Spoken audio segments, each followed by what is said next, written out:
नमस्कार, आपका बहुत स्वागत है। मैं हूँ आपके साथ रिंकी और आप देख रहे हैं कारोबार। भारतीय शेयर बाजार में आज एक बार फिर बड़ी गिरावट देखने को मिली है। कमजोर ग्लोबल संकेतों और अमेरिका-ईरान तनाव के बीच निवेशकों की घबराहट बढ़ती दिखाई दी है। कारोबार के अंत में बीएसई और निफ्टी 50 दोनों ही भारी गिरावट के साथ बंद हुआ। आखिर बाजार में इतनी बड़ी गिरावट क्यों आई?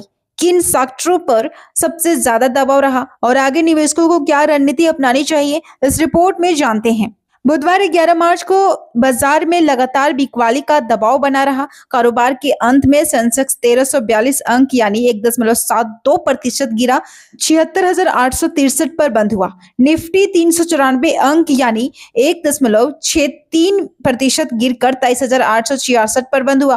करीब 1807 शेयरों में बढ़त, 2277 शेयरों में गिरावट, जबकि 138 शेयरों में बिना बदलाव के बंद हुए। अगर निफ्टी की टॉप लूजर्स की बात करें तो गिरने वाले शेयरों में शामिल रहे Bajaj Finance, Axis Bank, Eicher Motor, Mahindra and Mahindra. वहीं बढ़त दर्ज करने वाले शेयरों में शामिल रहे NTPC, Jio Financial Service, Coal India, Sun Pharmaceutical Industry, Doctor Reddy's. Market में भी कमजोरी देखने को मिली। निफ्टी मिड कैप इंडेक्स लगभग 1.2% गिरा, जबकि स्मॉल कैप इंडेक्स 0.36% गिरा। सेक्टर के हिसाब से देखें तो auto, FMCG, PSU bank, private bank, capital goods, IT, realty, इन सभी सेक्टरों में 0.5% से लेकर 2% तक की गिरावट दर्ज की गई। हालांकि oil and gas, pharma sector में हल्की खरीदारी देखने को मिली।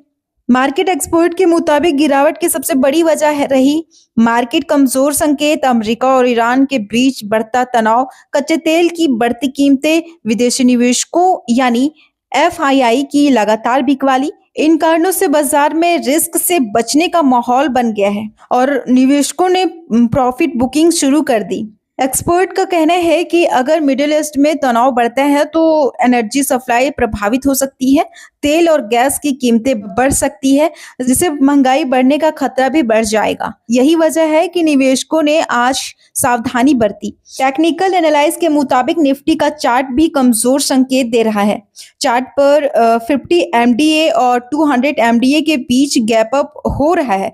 अगर 50 एमडीए 200 एमडीए को ऊपर से काट देता है तो इसे डेथ क्रॉस कहा जाता है। ये आमतौर पर बाजार में बड़ी गिरावट का संकेत माना जाता है। एक्सपर्ट के अनुसार निफ्टी के लिए अहम स्तर इस प्रकार है। सपोर्ट 23,700 से लेकर 27,300। रेजिस्टेंस की बात करें तो 24,100। अगर निफ्टी 23,600 से 23,800 के सपोर्ट जोन से नीचे जाता है तो गिरावट 23,200 तक तेज हो सकती है। मार्केट एक्सपर्ट का मानना है कि फिलहाल बाजार का मूड डिफेंसिव बना हुआ है। ट्रेडर्स नई खरीदारी करने के बजाय उछाल पर मुनाफा वसूली यानी सेलिंग को प्राथमिकता दे रही है।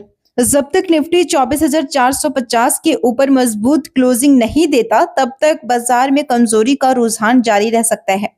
कुल मिलाकर ग्लोबल तनाव, कच्चे तेल की बढ़ती कीमतें और विदेशी निवेशकों की बिकवाली के चलते भारतीय शेयर बाजार में फिलहाल दबाव बना हुआ है।